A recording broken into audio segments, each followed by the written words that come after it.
vivenciamos uma era de ouro nos games. A tecnologia avança de maneira surpreendente a cada geração de novos gráficos. Mas antes dos jogos chegarem ao ponto de serem tão realistas, algumas mentes brilhantes estavam por trás dessa jogada. À meia-noite do dia 10 de dezembro de 1993, através de um download, o mundo conheceria a revolução de uma nova tecnologia totalmente inédita. Para você que ficou curioso, deixe seu like, compartilhe com os amigos e se inscreve no canal, pois é aqui que eu provo a cada vídeo que os games têm muito estudo e conhecimento. FPS, First Person Shooter, tiro em primeira pessoa. É um estilo de jogo de computador e videogame, no qual se enxerga apenas o ponto de vista do protagonista, como se o jogador e o personagem do jogo fossem o mesmo observador. Todo esse hype dos FPS surgiu na plataforma que bombava na época, o MS-DOS. Era um período que os jogos engatinhavam nesse sistema, e eram realizados muitos experimentos para conquistar os jogadores. Nessa época, você deveria manjar muito dos conceitos básicos de programação para pelo menos instalar ou até acessar os jogos nos computadores. Era algo que fazíamos inconscientemente e que, ao lembrarmos hoje em dia, em comparação à facilidade que vivenciamos a tecnologia atual, as coisas eram muito mais trabalhosas e difíceis de utilizar. Até o momento do surgimento dos primeiros computadores caseiros, os videogames e fliperamas reinavam no quesito diversão. Os PCs eram vistos mais como ferramentas de trabalho, e os jogos que haviam neles eram apenas pequenas distrações sem relevância. Porém, com a crescente demanda da curiosidade humana, as empresas de games começaram a se destacar nos lançamentos de jogos nos PCs. Dentre elas, se destaca a id Software, que dentre outros jogos já lançados, um novo game que surgia estava ganhando os holofotes, Wolfenstein 3D. O contexto era um bom pretexto: assassinar soldados nazistas armados. Wolfenstein se consolidou como o primeiro jogo de tiro em primeira pessoa, fazendo um estrondoso sucesso entre diversos países do mundo. Assim, antes de todo esse sucesso, a programação avançava. Tudo porque grandes gênios dos computadores estavam inspirados.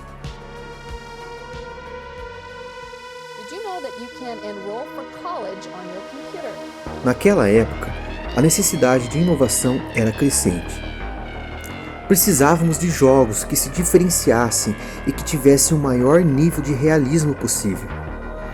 Eis que surgem dois Johns no processo criativo e que juntos fizeram um estouro nos games: John Carmack e John Romero.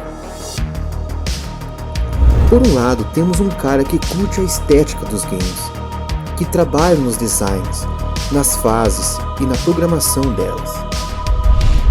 Por outro lado, temos um cara por trás dos conceitos mais amplos de programação, que pegava a ideia e implementava no algoritmo do programa, que gostava dos gráficos e da arquitetura dos jogos, o engenheiro propriamente dito. Carmack utilizou seu conhecimento de hardware, analisou a placa de vídeo chamada de EGA, que integrava os PCs na época, e designou uma nova função a ela que originalmente não suportava para os jogos. O que acontece? Como os PCs da época não eram feitos exclusivamente para rodar games, algo que os videogames eram, Carmack utilizou um código computacional para burlar o sistema de scroll que era comumente utilizado em planilhas e documentos para aplicar nos jogos de computadores. Até então, os jogos que rodavam nos PCs travavam ao fazer a transição de tela, pois a engine não suportava uma transição linear e contínua que existia nos videogames. O que foi feito por Carmack era a chamada atualização adaptativa por bloco, técnica que permitiu os computadores a replicar a rolagem suave de consoles de videogames tais como possuía na plataforma da Nintendo.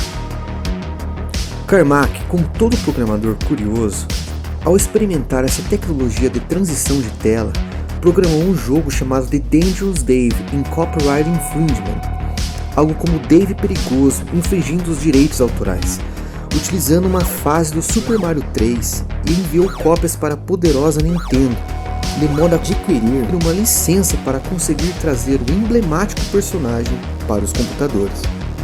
A tentativa não deu certo, e a Nintendo ainda ameaçou o processo se o projeto de Carmack continuasse. Isso foi tudo feito paralelamente ao trabalho dos dois jovens programadores. Romero e Carmack ainda eram funcionários da Softdisk, e o curioso é que eles nem tinham os seus próprios computadores em casa.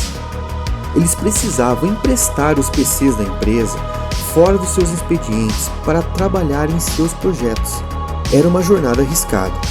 Pegava os computadores na sexta após o encerramento do trabalho e ficava o final de semana todo programando jogos de suas autorias. Na segunda de manhã devolviam os equipamentos e voltavam a trabalhar na empresa como se nada tivesse acontecido. A movimentação das telas então mudou daquela maneira estática e deu espaço a uma nova onda de jogos de plataforma, em que a transição contínua de tela revolucionou a maneira de criar jogos. Agora sim, era possível fazer games mais complexos e imersivos do tipo FPS.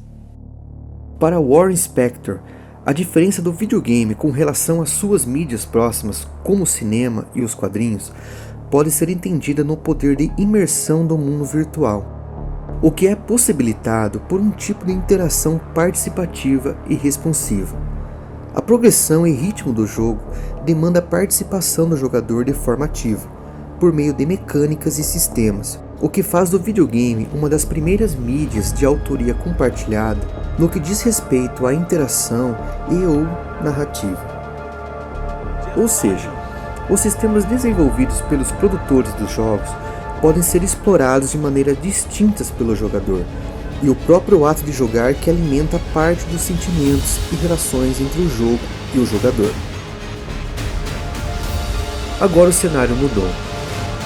Com o lançamento do Wolfenstein 3D, com a tecnologia VGA implementada nas placas de vídeos, os consoles não conseguiam reproduzir as 3 dimensões que os computadores projetavam.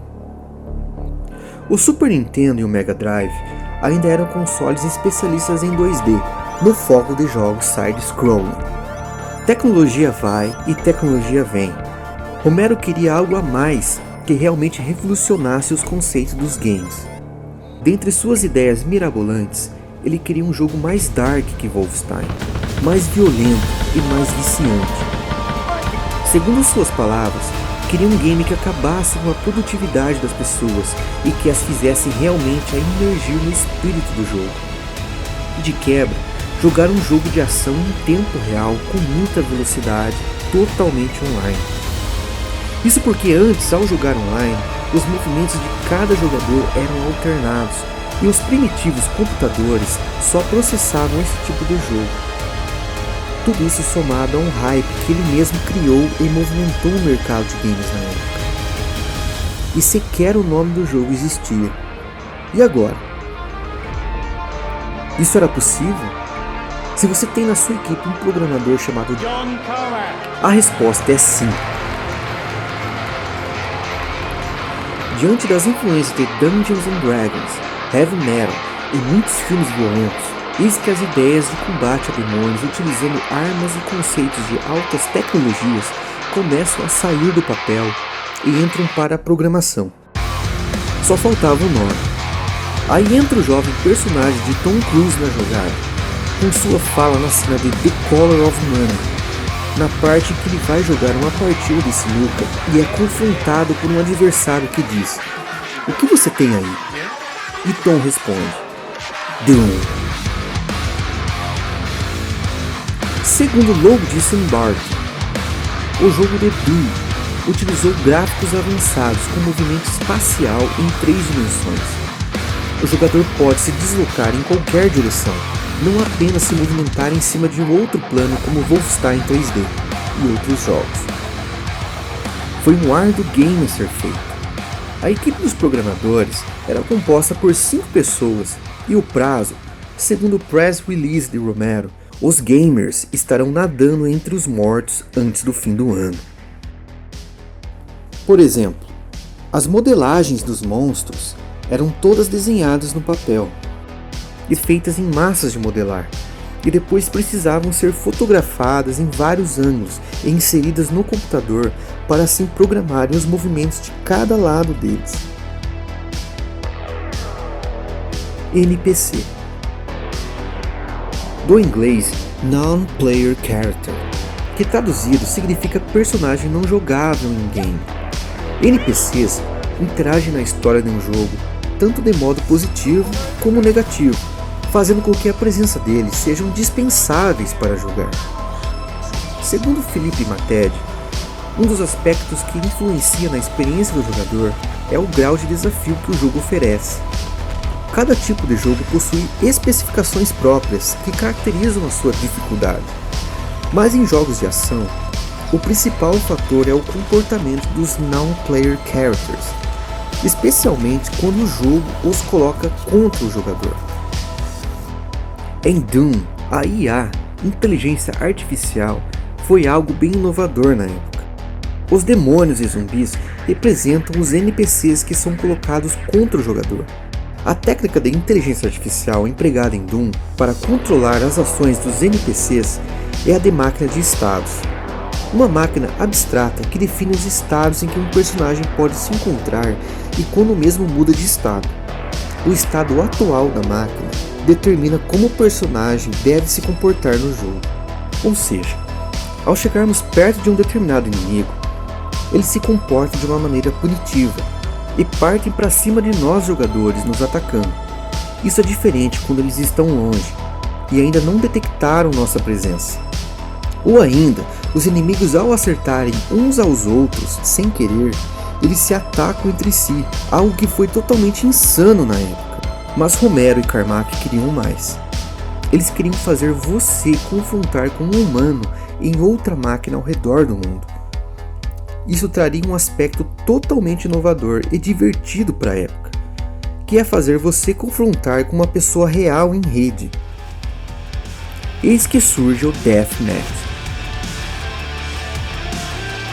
O lançamento de Doom do dia 10 de dezembro de 1993 foi um sucesso. Estima-se que a versão Shareware, que é a versão gratuita disponível do game, foi jogada por cerca de 15 milhões de pessoas ao redor do globo. O marketing revolucionário utilizado no jogo consistiu na distribuição de cópias gratuitas a grandes lojas para vender ao preço que quiserem, pois a grande sacada é que o jogo não foi distribuído de forma completa. Foram divididas em 3 partes, sendo que a primeira consistia nas 9 primeiras fases. Ao terminar o Shareware, aparecia uma mensagem para os jogadores enviarem um cheque à id Software para que eles pudessem receber o jogo de forma completa em casa. A tática deu muito certo e fez com que Carmack e Romero ganhassem muita grana e passassem a ser considerados personalidades no mundo do entretenimento. Por isso o Doom é considerado o pai dos jogos de tiro em primeira pessoa. Tudo foi fruto de muito trabalho de programação, produzido pela dupla precursora do gênero, que atinge milhões de jogadores até os dias de hoje.